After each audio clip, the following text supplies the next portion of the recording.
Welcome to Inside the 𝐭𝐶𝐫, Trailblazers, Innovators, Rule Breakers. I am your host, Cindy Glansrock. On today's episode, I'm excited to welcome Gloria Feldt as a leading authority on women's relationship with power, intention, and leadership. Gloria's motivational speeches inspire women's advancement at worldwide companies, nonprofit organizations, aspiring women to take change and be leaders. Gloria grew up with strong beliefs in justice, equality, and community engagement.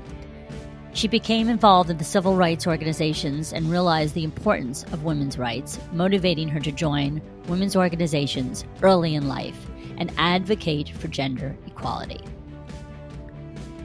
As the former president of Planned Parenthood Federation of America for 9 years, she speaks of the challenges faced in the fight for health, wellness, and reproductive rights.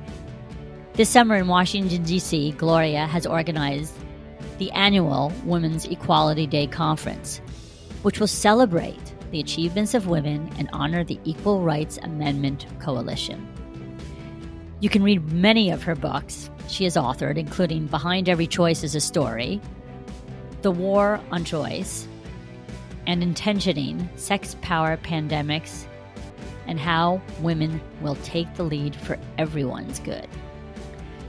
Her nonprofit is called Taking the Lead, of course, and Gloria can provide leadership programs to meet women where they are at and support them in their current and future goals. I believe women supporting women is crucial for achieving gender equality and creating positive change in this world. So I am very proud to support Gloria Feldt and share this conversation. So let's jump right in, and I'm sure we will learn a great deal from this motivator, Gloria Feldt. We are here with the, I would say, highly acclaimed, powerful woman and leader with a frontline attitude, being right center of the action, experienced and best-selling author, in-demand keynote speaker throughout the world and the country. It's truly a leader, and leaders are what we are desperately in need of. So if you're looking for an expert, you will find that in Gloria Feldt. And Gloria, I know you're going to share your mission and your life's passion. I'd love to know a little bit about your family background. I know you were, I believe, a childhood teenage mother. So we'd like to go there and see how you made all this happen, and now is known for having authored 5 books and so much more. So thank you for propelling women to take their fair and equal share of leadership positions. And I know that that's something we're really going to focus on. And thank you for your training, mentoring, coaching, role modeling, and everything else you do. Looking forward to hear about your new book, Intentioning, or not so new, but the most recent one, Intentioning, Sex, Power, Pandemics, and How Women Will Take the Lead. I guess that came actually out in 2021, but it still feels fresh to me. So step right up. The floor is yours. Gloria, thank you. Thank you, Cindy. I'm so happy to be here with you today. And you've asked a very big question. You know, I can embellish quite a lot. I'll give you the quick version, and you can always ask more questions if there are other things you want to know about it. So thank you. I was born in Temple, Texas, and I grew up in small towns in Texas. My grandparents all immigrated there from Eastern Europe in search of a better life, and they found it there. And so they believed in the American dream very strongly. And I learned those values from them and believe so much in the principles of justice and equality and just really the importance of being engaged in your community. LL leadership made me think your parents are also Latvian and Lithuanian. Is that correct? That's correct. Yes. And from Eastern Europe. So you often speak about diversity, equity, and inclusion and you come from that. So that's important to understand. Yes. From Eastern Europe, Jewish, all of that's so important. So I just want to share that with the audience. Yes. Sure. And I will just add one thing to that, which is when I was growing up in these small towns where often we were the only Jewish family, of course I hated that, because what does a kid want but to fit in and be like all of her friends, right? And as I matured, I realized what a gift it was to Really? understand and to know what it's like to be the other, to know what it's like for people to think that you're different, and to know what it's like, to really want to have everybody have an equal opportunity in life. And so I as I got older, I became very grateful for having had that experience.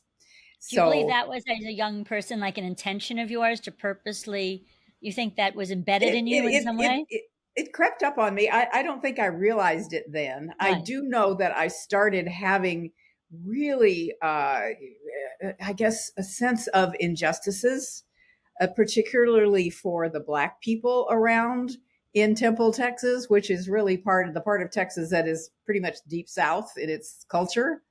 And I started noticing these things very early on, but I couldn't have put language to it. However, as a young woman, by the time I was raising my children in Odessa, Texas, which is hardly the bastion of progressivism, but I did have the opportunity to get involved in some civil rights organizations there. That, interestingly enough, the women were doing all of the frontline work and the men were getting all the credit and the leadership positions. And that was when I had an epiphany about, oh, well, if there are civil rights, guess what? Women should have them too, right?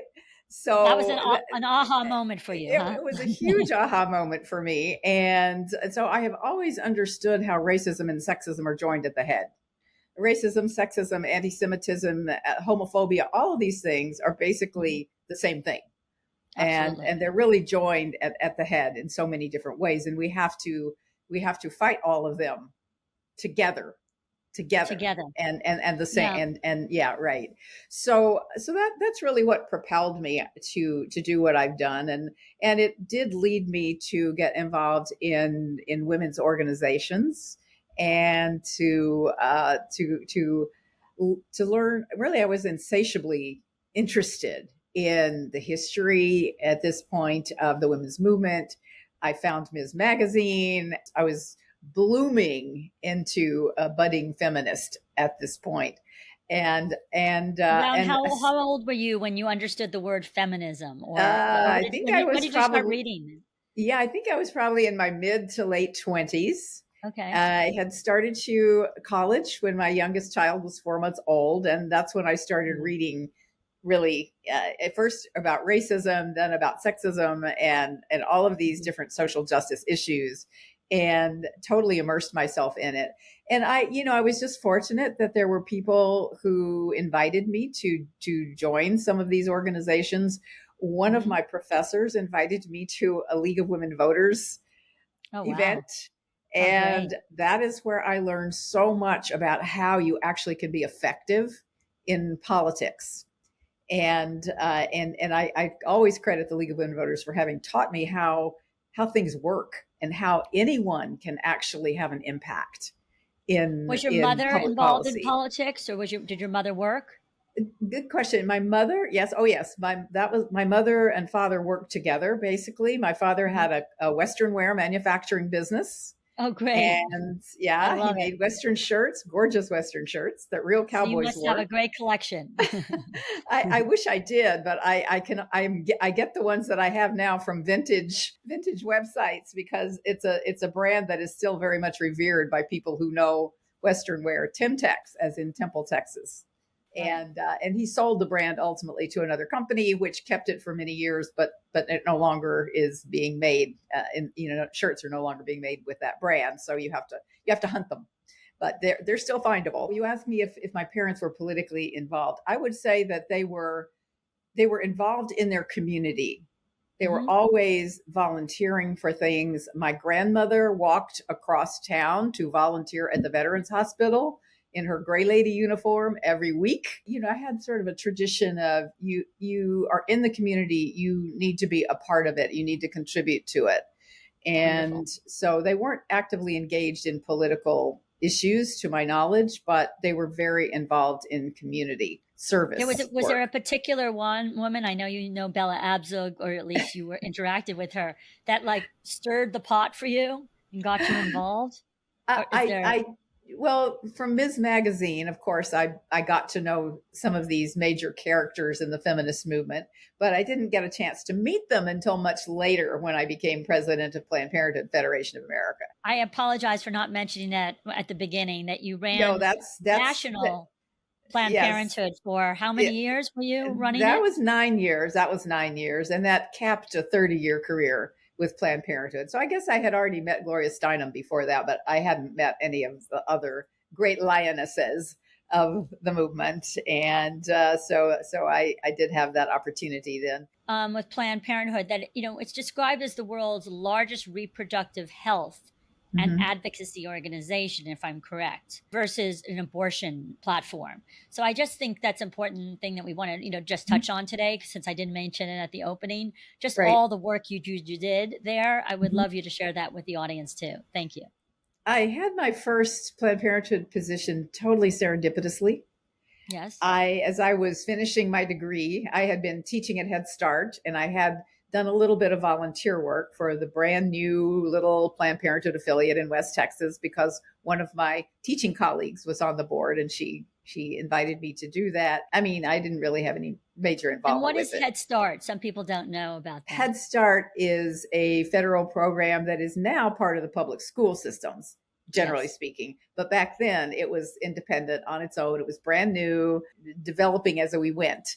And it was a program for preschool children who didn't have otherwise the opportunity to go to kindergarten and preschool, and for low income children, particularly to help prepare them for school, for public school. And I do think that, you know, they say everything you needed to know you learned in kindergarten.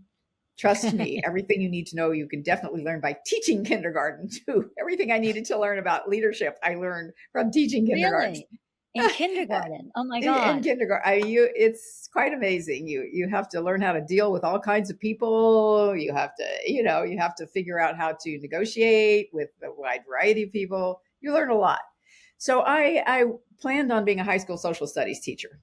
I see. And that was my goal. So when I went back to finish my degree, I, however, was forced to take another science class, which I did not want to take. So I chose the easiest one, which was ecology. My professor suggested I do my term paper on Planned Parenthood. I interviewed the then executive director of Planned Parenthood in West Texas, and some of the other people, a board member, a nurse practitioner, and so forth. I wrote my paper, end of story as far as I was concerned. 2 weeks later, not really end of story, but not end of story. 2 weeks later, the executive director called me and she said, and Bill, first of all, you need to know, I never had met this woman before I interviewed her for this paper. And she called me and she said, I'm leaving. I think you should submit a resume. Oh my God. And I thought to myself, well, okay, sounds kind of interesting. I'm totally unqualified. I'm in no danger of being hired, but it'll be good experience because I'm going to have a resume. I'm going to have to find a teaching job. So I'll go through this process. I'll learn something, right? Exactly. Well, that was the start. And they offered me the job on the spot, second interview. And whatever propelled me to say yes, I don't know, but it sounded interesting. So I thought, well, I'll do this for a while, then I'll go back to teaching, which I really liked. And I still like teaching. And so oddly enough, I'm still teaching. I would have never known that I have what I call the CEO brain. And I'm willing to take on all kinds of responsibility in order to have the opportunity to do these things, to like go open clinics all over the place and serve people and get to know people and do politics and do all the, it turned out I really liked doing all of those things. And I particularly liked growing an organization. So about that time, then I was asked to apply for the national CEO position. Had a really nice life in Arizona. Believe me, it was much easier. I had met the love of my life when I moved there. Everything was beautiful and wonderful. And he actually, the second time they asked me to apply, he was the one who said, you are the one who can do this job. You need to do it. And he sacrificed a lot for me to be able to take that position. He had a business which he sold so he could come to New York with me and And he was a New Yorker who went to Arizona, not wanting to go back to Right. New York. So, But he wanted his wife to take the lead, which he is did. really what you're He all did. about. He did. He very much did. And he was truly, for a man of his generation, he was truly a feminist to the core, Wow. core. It was 1996, and it was a time when there were not only pickets and demonstrations at all of the clinics and even our homes everywhere, but Yes. also there was violence, there Yes. was vandalism, there were bomb threats, Really? and actual fire bombs, there were murders, and there was so much that really was terrifying now that I look back on it. Yes. Really? I mean, now that I look back on it, I mean, at that time, I just sort of took it in stride, like, okay, well, we have to deal with this. But in truth, it was like we were the punching bags for the whole country at that time. I mean, I had to literally, in fact, most of us all over the country had to educate police departments as to who was the criminal here that was keeping women from being able to go access healthcare, and who was actually just, providing services to women that they should be able to. Most of the services we were providing were birth control, women's health care. Some of our clinics provided abortion services, certainly not all of them, but it didn't matter. It didn't matter to the people who were doing these things. They were, because, as I have often said, abortion has never been about abortion. It's whether women are going to have an equal place in this world. And as you can see now today, those who have rolled back access to abortion are now trying to roll back access to contraception. So they want women to be back to being barefoot and pregnant. And that's basically it. So it goes back to, if there are civil rights, women must have them too. It goes back to that original epiphany that I had, that this is about whether women are going to have an equal place in the world. What brought you to your first book? I mean, you've written 5 books. Sure. You have this big event coming up August 25th. Equality Day is August 26th, and we have a concert on the 25th, which is a commemorative of the date on which the women's right to vote, the 19th Amendment, was formally put into the Constitution. August 26th. Okay. Is that date. So at Take the Lead, we do training, coaching, role model programs, community building, and thought leadership. It's a comprehensive program. Wow. And whereas many women's leadership organizations focus on doing conferences, we only do one a year. So most of what we do is really more training, in the training and coaching and more hands-on kind of mode. It really is a good coming together, and there's joy in the music and having all this great music. Wow. That then leads us into the actual Women's Equality Day on August 26th, where we will be at the National Housing Center, and we will be honoring the Equal Rights Amendment Coalition, the ERA Coalition. Great. Because after women got the right to vote, sometimes I call it Women's Inequality Day instead of Women's Equality Day. Yeah. Because there's a lot of work yet to be done. Yes, right. Yet to be done. And you asked about Bella Abzug earlier, and actually Bella Abzug was in Congress and was able to get August 26th designated officially as Women's Equality Day. So that was in 1971, and it's been observed ever since. So, and by the way, Liz Holtzman has been on the podcast that was in the Senate. Is that right? Basically at those same years, the early 70s. And I think Carolyn Maloney is involved with this ERA Carolyn coalition. Maloney has been a leader through all these years. And then now that she's not in Congress, she is still leading the charge for the Equal Rights Amendment. And it's 101 years since it was originally written. So we think this is the year it needs to be in the Constitution. We are also going to be highlighting some of the women who have come out of our programs and are now doing extraordinary things. Right. And that's, that one of the great joys of having had this program going on for 10 years is to be able to see results. I mean, these women, and so often what happens is also not only are they individually doing amazing things, but in leadership, but also they make partnerships with each other. Oh, that's great. And sometimes they start companies, and sometimes they write things together. And so it's really very gratifying to see. And we know that from external evaluations, 40% of the women who go through our programs within 6 months have achieved some major advancement in their leadership position and or pay. And that's what I really want to have happen, because what I have discerned is that until women have that equality in leadership roles and power and in the money part of it, we will keep fighting the same battles over and over and never win them.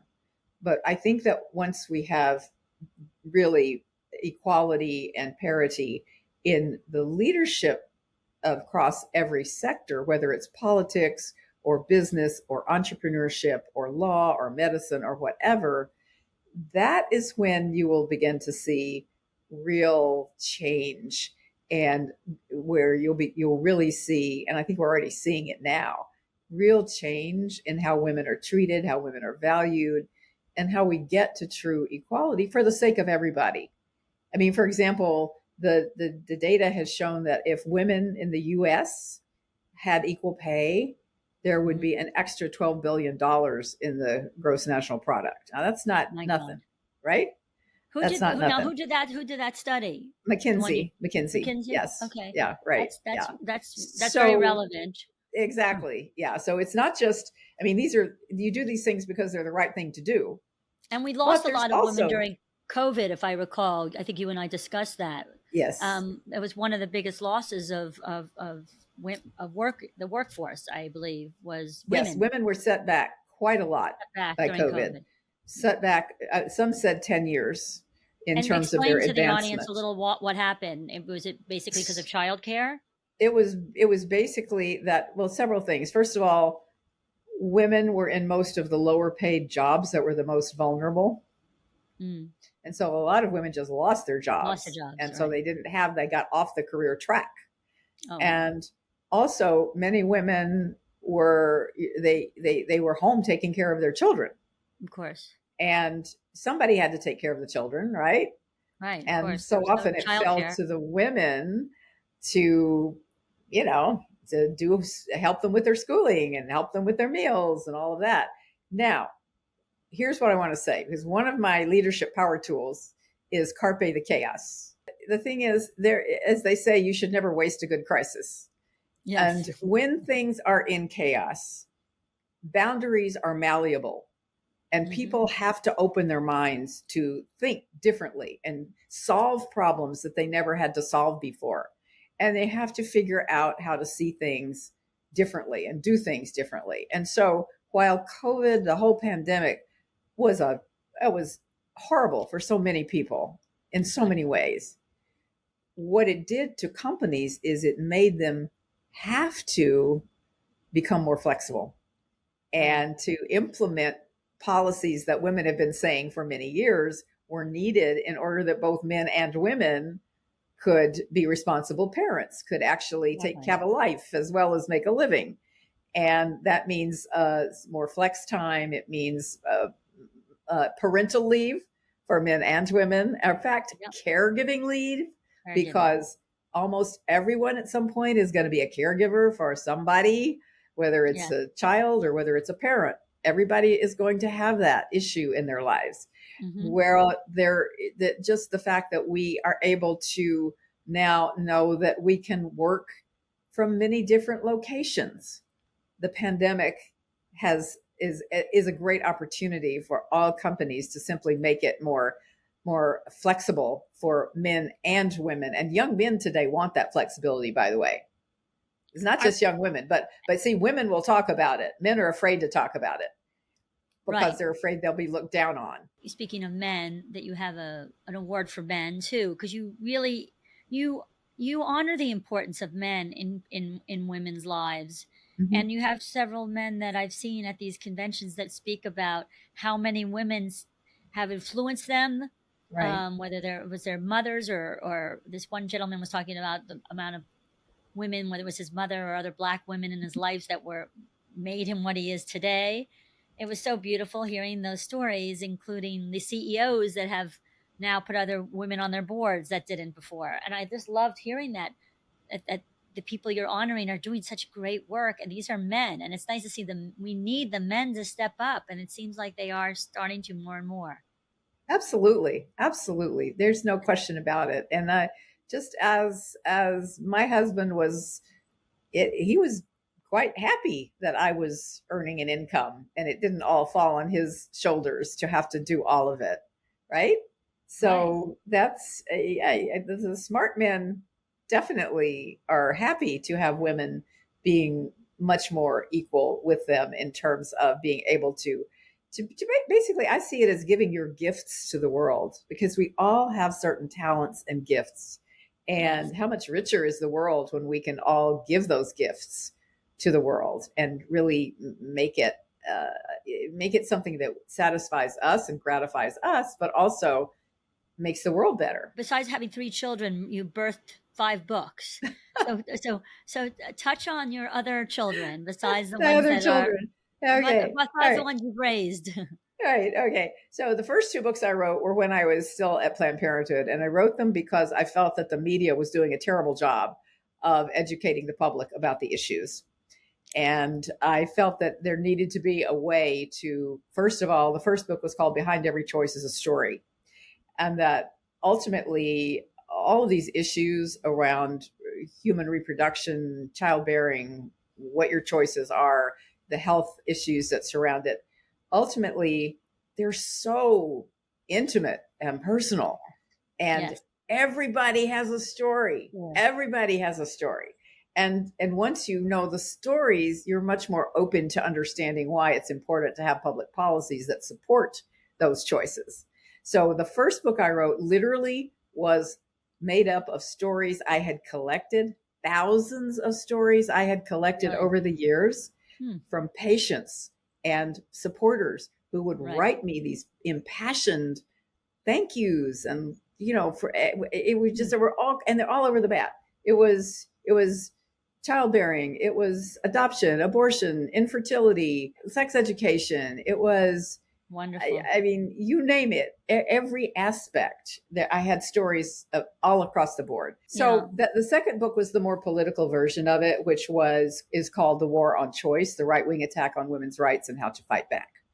And in it is very, very deeply researched, and it really shows how the right wing took over the Republican Party, precinct by precinct. Honestly, they used the levers of democracy. You cannot fault people for being involved in the democratic process. We need to do it more and better. But the consequences of that are quite enormous. So it's not just having to do with reproductive rights. It has to do with science.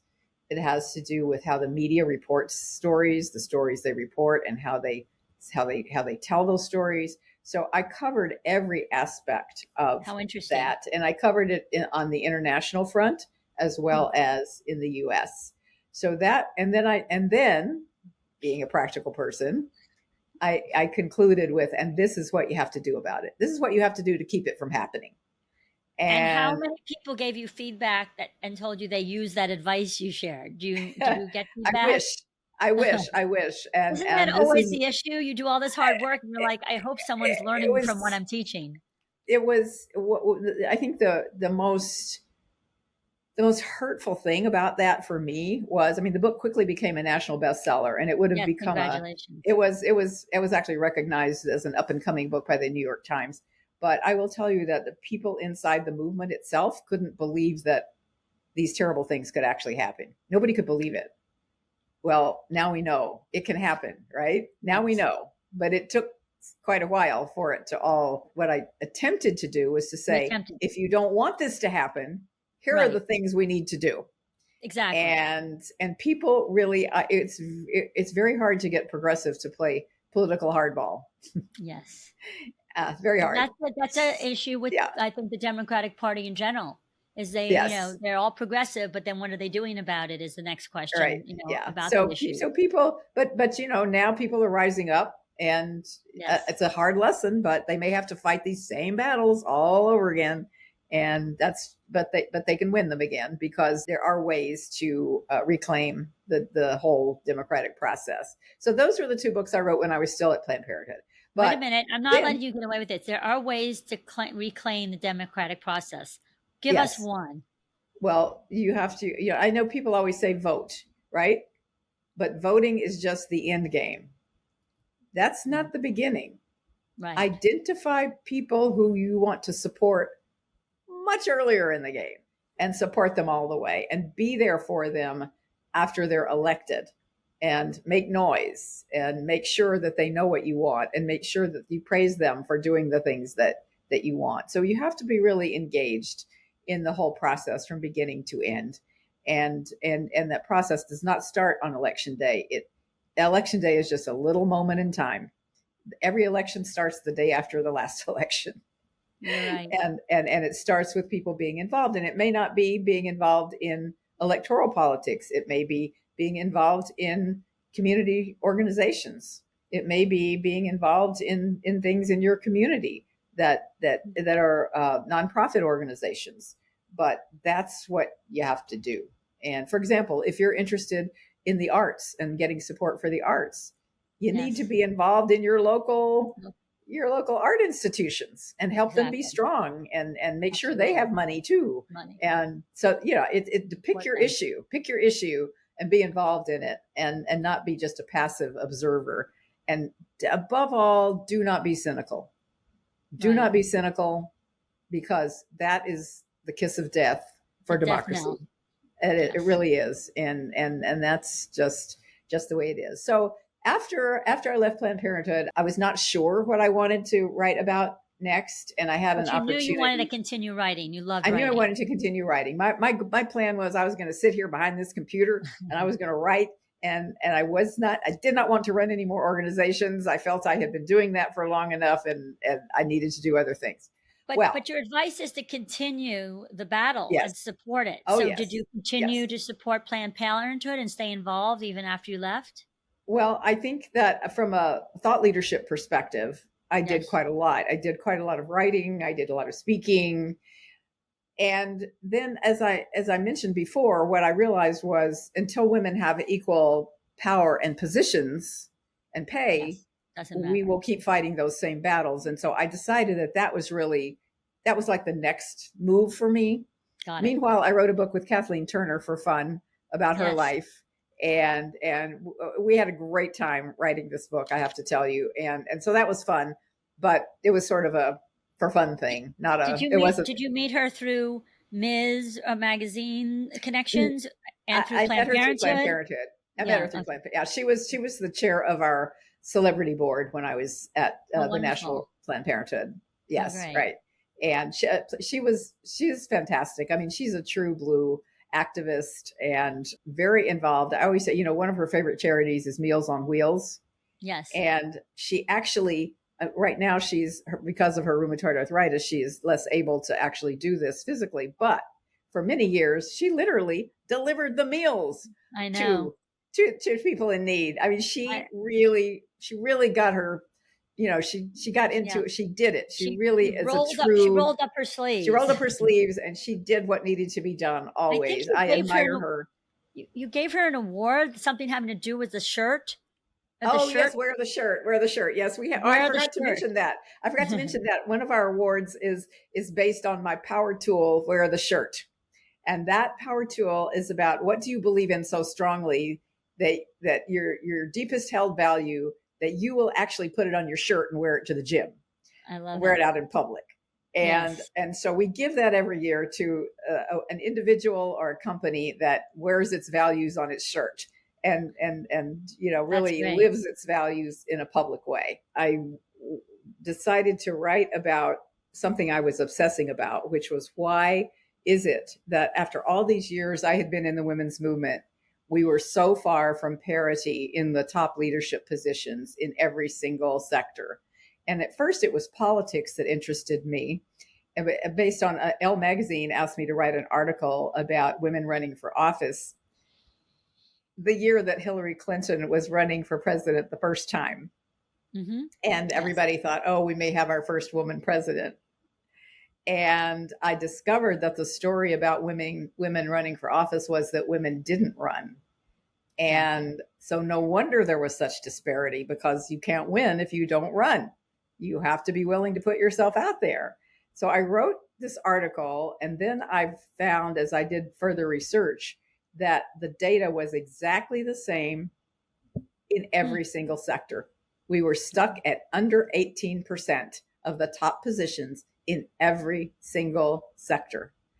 So the dynamics were the same. So I wrote this book based on that.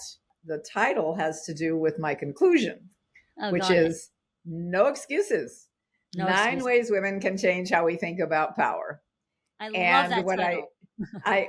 What I discovered was we had power. We weren't using it. We didn't realize it. Mm-hmm. But women had been earning 57% of the college degrees then. That was like 12, 13 years ago. Women had been earning 57% of the college degrees for decades. So who was the prepared workforce? Women. Exactly. We were half of the workforce already. We had the data that said companies with more women in their leadership were more profitable. We had the power of the purse, because you see women either buy or make the buying decisions for their families for 80 to 85% of everything that's sold.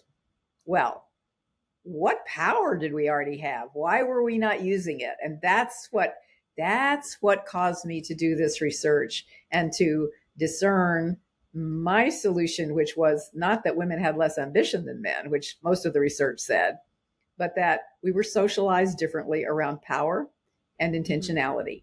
And for good reason, women would often say to me, power is a negative thing. And I understood finally that had to do with the fact that women had borne the brunt of so much of the bad kind of power. Who was, domestic abuse, for example, sexual assault, in wars, who gets the worst end of it all? It's ultimately the women and children who are dislocated, displaced, often. It's so. I realized that there was good reason, but there were no excuses anymore. So I had to help women change how they were thinking about power, from the old oppressive idea of power over you to the generative way of thinking about power as the power to make life better for yourself, your family, your community, the world. And once I could do that, I found that women would say immediately, "Oh, I want that. Yes, I want that kind of power. Yes, I want to be able to do that." And once they could do that, then their minds were open to it. It was like masks fell off of their faces. And then I could give them very specific, concrete leadership tools in order to implement their power. Okay, that's what led me to start Take the Lead, because people started asking me to teach workshops using it. And as you mentioned, I was teaching a course at Arizona State University, an academic course. So I kind of had a curriculum developed already. And I started doing it. And pretty soon I was convinced that there needed to be an organization if I wanted to have a real impact, because I could do this speaking and reach a few people. But if I really wanted to have an impact, you have to have a movement and an organization behind you. And so Take the Lead was founded, and it is a nonprofit organization. And we do provide these services to individuals and also to companies. So essentially, we have a full out women's leadership program, but it's not like any other women's leadership program. It very much is infused with mindset and understanding yourself, being introspective, understanding where your power points are. What do you bring to the table? What value do you bring? How do you talk about that? How do you just make decisions about what your highest intentions are going to be and clarify those, and then have a plan to get there and get the support of a community of women who support you to do that. And that community building is a very essential element. It's like the secret sauce, always the secret sauce. So that was Take the Lead. And then after I didn't have time to do any writing for a while, but a few years, actually the pandemic gave me time to write the last book, which is called Intentioning. Sex, Power, Pandemics, and Now how they're all women up will there, by the way, right? yes, All of them are on your behind me. bookshelf. Yes, how women will take the lead for everyone's good. And I wrote that because I realized after teaching women how to embrace their power for 10 years, that there is a next question. And that next question is the power to what? Now that you know you have it, what is your intention? What do you want to do with it? And I made up the word intentioning. I turned intention into an active verb to signify, I don't want to just talk about it. I want you to have a plan to actually do it. So in that book, I also have 9 leadership tools to have higher levels of intention and how to reach them. So that's the 5 books so far. My God, that's an impressive bookshelf you have over there. And I see the 50 over 50. That was an article that you were part of the 50 women that were in leadership roles, I believe. Is that what was? Yes. So 𝐒𝐿𝐫 𝐕𝐢𝐝 started this a few years ago. And essentially her point is the women over 50 are doing amazing things. And, culturally, we're often told, well, you're over the hill when you're 50, right? Well, actually, we're just kind of beginning. And we're just kind of at midlife then. There's a whole rest of life to go after that. That's part of the trailblazing, yes. Innovating, and rule breaking. You're just in the next phase of it. Right. So I think it's really great that she every year honors women who over 50 who are having an impact or who have started businesses and grown them to a very large size, or who have been excelling in the public sphere, in politics. So there's a whole range of different people who get recognized. But I particularly value having had the opportunity to be part of that particular recognition, because I do believe that when you look at women who are over 50, that is, I think it was Mary Bateson, Catherine Bateson, who anthropologist who said there's postmenopausal zest. And that's when women really come into their own with all this burst of energy. I love that. Postmenopausal zest. And you have more flexibility in your life. Usually if you're lucky, you're healthy. And if you're lucky, you're at a stage where perhaps if you have children, the children are grown and taking care of themselves. And you have an opportunity often to recreate yourself, an opportunity to rethink, what do I want to do in this world? And so I think 𝐒𝐿𝐫 𝐕𝐢𝐝 is onto something great. And I really appreciate that she's recognizing all these amazing women who are doing incredible things over the age of 50. Helping other women get up there, which I think is so important. Women supporting women. Don't you agree that we have to see more of that? Absolutely. That is the key. And quite honestly, in our 50 Women Can Change the World program, one of the things that we do is to impart that as an ethic. And so it's intentional. We talk about it intentionally, about the importance. We want you as an individual to benefit from this program, but it's not just about you. It's about what you can do to advance all the women in your business, your industry, whatever it is that you are doing. And it's not something that you learn necessarily. You don't learn that in school. And I think it's important to teach it, and that is truly the secret sauce that will get women over the top to full equality and parity. There's just no question about it. I want to mention one organization that I've been supporting since I first met Kirsten Gillibrand, called, I think it's On the Sidelines, and getting women off the sidelines, participating in public policy and taking political positions. But I think that's true probably in your intentioning and leadership, is getting off the sidelines and stepping up and having the courage to do something, right? Getting off the sidelines. I just like that whole concept. Play ball. Play ball, and don't be afraid. You're not going to make every hit. You're not going to make every hit. You're not going to get to every base, but you got to play ball in order to eventually make progress.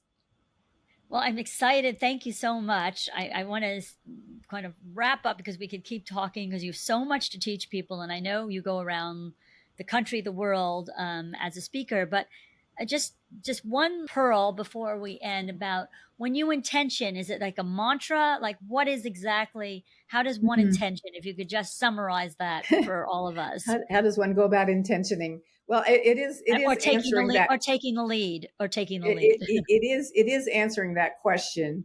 Now that I know, and I'm embracing the power that I have, the power to what is it I want to do? I have one life. I probably can't do everything, although I always want to. What is it that I want this life to mean? What is it that I want to make sure that I do with my life, and what is most important to me, and really get in touch with that. So intentioning requires us to go from ambition to action.